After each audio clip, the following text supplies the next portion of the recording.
Wilujeng Enjing pemirsa, kembali bersama Abdi dan Yuswarta dalam Sekilas Info.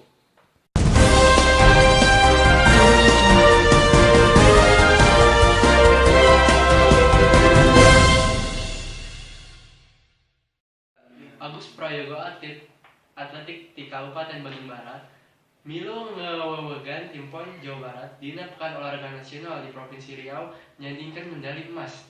Pugu bae, Ketua Umum Komite Olahraga Nasional Indonesia atau KONI Kabupaten Bandung Barat, Haji Didi Sutardi ngarasaras.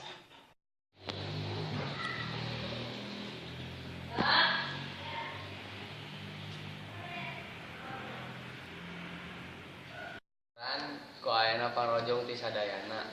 Aya atlet ti Bandung Barat nu tiasa ngaraih medali emas. Mugia ieu teh janten pamecut kanggo atlet nu sanesna dina enggoing nembongkeun prestasi di tingkat nasional. Demikian Sekilas Info, salam dan sampai jumpa.